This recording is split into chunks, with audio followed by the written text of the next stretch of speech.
Susmita's audio multiverse presents Bibhutibhushan বন্দ্যোপাধ্যায়ের জলসত্র।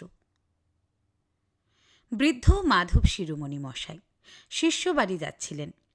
বেলা তখন 1টার কম নয়। সূর্য মাথার উপর থেকে একটু হেলে গিয়েছে। জ্যৈষ্ঠ মাসের খর রৌদ্রে বালি গরম, বাতাস একেবারে আগুন। মাঠের চারিধারে কোনো দিকে কোনো সবুজ গাছপালার চিহ্ন চোখে পড়ে না।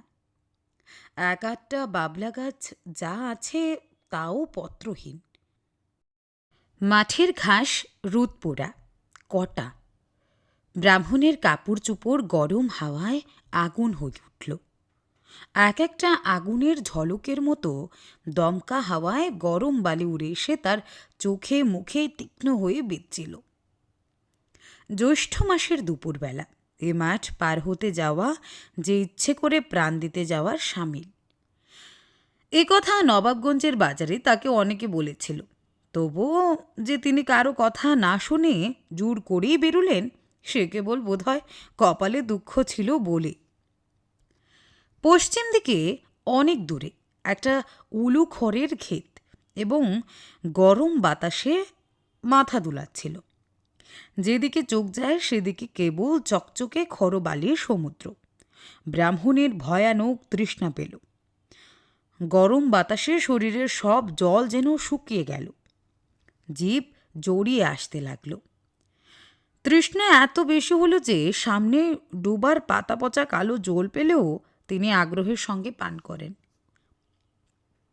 কিন্তু নবাবগঞ্জ থেকে রতনপুর পর্যন্ত 4.5 ক্রুশ বিস্তৃত এই প্রকাণ্ড মাঠটার মধ্যে যে কোথাও জল পাওয়া যায় না তা তো তাকে কেউ কেউ বাজারেই বলেছিল। এই কষ্ট তাকে ভোগ করতেই হবে। ব্রাহ্মণ কিন্তু ক্রমে ঘেমে নিয়ে উঠতে লাগলেন। তার কান দিয়ে নাক দিয়ে নিঃশ্বাসে যে আগুনের ঝলক বেরোতে লাগলো, জিভ জোর করে চুষলেও তা থেকে আর রস পাওয়া যায় না, ধুলোর মতো শুকনো। চারিদিকে ধুধু মাঠ খররৌদ্রে যেন নাচছে। চকচকে বালিরাশি রোদ ফিরিয়ে দিচ্ছে। মাঝে মাঝে ছোট ছোট ঘূর্ণি হাওয়া গরম বালি ধুলো কুটো উড়িয়ে নাকে মুখে নিয়ে এসে ফেলছে। অসহ্য পিপাসায় তিনি চোখে ধোয়া ধোয়া দেখতে লাগলেন। মনে হতে লাগলো একটু ঘন সবুজ মতো যদি কোনো পাতাও পাই তাহলে চুষি। জীবনে তিনি যত ঠান্ডা জল খেয়েছিলেন তাই এইবার তার একে একে মনে আসতে লাগলো। তার বাড়ির পুকুরের জল কত ঠান্ডা, পাহাড়পুরের কাছারির ইদারার জল সে তো একেবারে বরফ। কবে তিনি শিষ্য বাড়ি গিয়েছিলেন, বৈশাখ মাসের দিন, তারা তাকে বড় সাদা কাঁসার ঘটি করে নতুন কলসির জল খেতে দিয়েছিল। সে জল একেবারে হিম, খাবার সময় দাঁত কনকন করে। আচ্ছা, এখন যদি সেই রকম 1 ঘটি জল কেউ তাকে দেয়? তার তৃষ্ণাটা হঠাৎ বেড়ে গিয়ে বুকের কলজে পর্যন্ত হঠাৎ শুকিয়ে উঠল। এই মাঠটাকে এ অঞ্চলে বলে কচু চুষির মাঠ। তার মনে পড়ল তিনি শুনেছিলেন এই জেলার মধ্যে এত বড় মাঠ আর নেই। আগে আগে অনেকে নাকি বৈশাখ জ্যৈষ্ঠ মাসের দুপুরে এই মাঠ পার হতে গিয়ে সত্যি সত্যি প্রাণ হারিয়েছে। গরম বালির উপর তাদের নির্জীব দেহ লুটিয়ে পড়ে থাকতে দেখা গিয়েছে। অসহ্য জলতৃষ্ণায় তারা আর চলতে অক্ষম হয়ে গরম বালির উপর ছটফট করে প্রাণ হারিয়েছে। সত্যিই তো, এখনও তো 2 ক্রুশ দূরে গ্রাম। যদি তিনিও... শুধু মনের জোরে তিনি পথ চলতে লাগলেন। এই পথ হাঁটার শেষে কোথাও যেন 1 ঘটি ঠান্ডা কনকনে হিমজল তার জন্য কে রেখে দিয়েছে। পথ হাঁটার বাজি জিতলে সেই জল ঘটিটাই যেন তার পুরস্কার। এই ভেবে তিনি কলের পুতুলের মতো চলছিলেন। 8 ক্রুশটাক পথ চলে উলুখড়ের বনটা ডাইনে ফেলেই দেখলেন। বোধহয় আর 8 ক্রুশ পথ দূরে একটা বড় বটগাছ। গাছটার তলায় কোন পুকুর থাকতে হয়তো পারে, না থাকে ছায়াও তো আছে। বটতলায় পৌঁছে দেখলেন একটা জলসত্র। 4-5টা নতুন জ্বালায় জল, এক পাশে এক রাশি কচি ডাব, এক ধামা ভেজে ছোলা, একটা বড় জায়গায় অনেকটা নতুন আখের গুড়। একটা ছোট ধামায় আর ধামা বাতাসা, বাঁশের চেরা একটা খোল, কাতার দড়ি দিয়ে আরেকটা বাঁশের খুঁটির গায়ে বাঁধা। একজন জ্বালা থেকে জল উঠিয়ে চেরা বাঁশের খোলে ঢেলে দিচ্ছে, আর লোকে বাঁশের খোলের মুখে অঞ্জলি পেতে জল পান করছে। গাছতলা যারা বসেছিল ব্রাহ্মণ দেখে শিরোমণি মহাশয়কে তারা খুব খাতির করলে। একজন জিজ্ঞাসা করলে, ঠাকুর মশাইয়ের আগমন কোত্থেকে হচ্ছে? একজন বলল, আহা, সে কথা রাখো, বাবা ঠাকুর আগে ঠান্ডা হন। শিরোমণি মহাশয় যেখানে বসলেন সেখানে প্রকাণ্ড বটগাছটা প্রায় 2-3 বিঘা জমি জুড়ে আছে। হাতের সুরের মতো লম্বা লম্বা ঝুড়ি চারিদিকে নেমেছে। আহ, কি ঝিরঝিরে হাওয়া! এই অসহ্য পিপাসা ও গরমের পর এমন ঠান্ডা ঝিরঝিরে বাতাস। একজন বললে, ঠাকুরমশাই, হাত পা ধুয়ে ঠান্ডা হন, ভালো সন্দেশ আছে ব্রাহ্মণের জন্য আনা, সেবা করে একটু জল খান, এই রোদে এখন আর যাবেন নে, বেলা পড়ুক। তারপর শিরোমণি মশাই জিজ্ঞাসা করলেন, এ জলসত্র কাদের? আগে ওই আমডুবের বিশেষদের, শ্রীমন্ত বিশেষ আর নিতাই বিশেষ, নাম শুনেছেন? শিরোমণি মশাই বললেন, বিশেষ?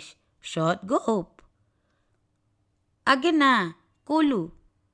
সর্বনাশ! নতুন মাটির জ্বালা ভর্তি জল আর কচি ডাবের রাশি দেখে পিপাসার্ত শিরোমণি মশাই যে আনন্দ অনুভব করেছিলেন তা তার এক মুহূর্তে কর্পূরের মতো উবে গেল। কলুর দেওয়া জলসত্রে তিনি কী করে জল খাবেন? তিনি নিজে এবং তার বংশ চিরদিন অশূদ্রে প্রতিগ্রাহী। আজকে তিনি, ওহ, ভাগ্যে কথাটা জিজ্ঞাসা করেছিলেন, নইলে এখনই তো। শিরোমণি মহাশয় জিজ্ঞাসা করলেন, এ জলসত্র কদিনের দেওয়া? তা আজ প্রায় 15-16 বছর হবে। শ্রীমন্ত বিশ্বেশের বাপ তারাচাঁদ বিশেষ এই জলসত্র বসিয়ে যায়। সে হয়েছিল কি বলি শুনুন। বলে লোকটা সেই কাহিনী বলতে আরম্ভ করলে। আমডুবের তারাচাঁদ বিশেষ যখন ছোট, 14-15 বছর বয়স, তখন তার বাপ মারা যায়। সংসারে কেবল 9-10 বছরের একটি বোন ছাড়া তারাচাঁদের আর কেউ ছিল না। ভাই বোনে মাথায় করে কলা, বেগুন, কুমড়ো এসব হাটে বিক্রি করত, এতেই তাদের সংসার চলত। সেবার বৈশাখ মাসের মাঝামাঝি তারাচাঁদ ছোট বোনটিকে নিয়ে নবাবগঞ্জের হাটে তালশাঁস বিক্রি করতে গিয়েছিল। ফেরবার সময় তারাচাঁদ মাঠের আর কিছু ঠিক পায় না।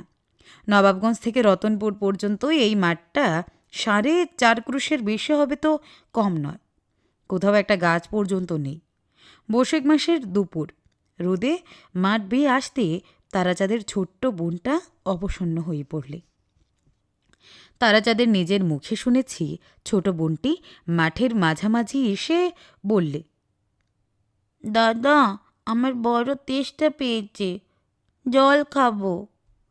তারাচাঁদ তাকে বোঝালে, বললে, একটু এগিয়ে চল, রতনপুরের এক পাড়ায় জল খাওয়াবো। সে একটু এগিয়ে, মানে 2 ক্রুশের কম নয়, আর খানিকটা এসে মেয়েটা তেষ্টায় রোদে অবসন্ন হয়ে পড়ল। বারবার বলতে লাগলো, ও দাদা, তোর 2টি পায়ে পড়ি, দে আমায় একটু জল। তারাচাঁদ তাকে কুলে নিয়ে এই বটগাছটার ছায়ায় নিয়ে এসে ফেললে। ছোট মেয়েটা তখন আর কথা বলতে পারছে না। তারাচাঁদ তার অবস্থা দেখে তাকে নামিয়ে রেখে ছুটে জলের সন্ধানে গেল। এখান থেকে 8 ক্রুশ তফাতে রতনপুরের এক পাড়া থেকে 1 ঘটি জল চেয়ে এনে দেখে তার ছোট বোনটা গাছতলায় মরে পড়ে আছে। তার মুখে একটা কচুর ডগা। এই বটগাছটা তখন ছোট ছিল, ওরই তলায় অনেক কচু বন ছিল। তেষ্টার যন্ত্রণায় মেয়েটা সেই বুনো কচুর ডগা মুখে করে তার রস চুষেছিল। সেই থেকে এই মাঠটার নাম হলো কচু চুষির মাঠ। তারাচাঁদ বিশেষ ব্যবসা করে বড়লোক হয়েছিল। শুনেছি নাকি তার সে বোন তাকে স্বপ্নে দেখা দিয়ে বলতো, দাদা, ওই মাঠের মধ্যে সকলের জল খাবার জন্য তুই একটা জলসূত্র করে দে।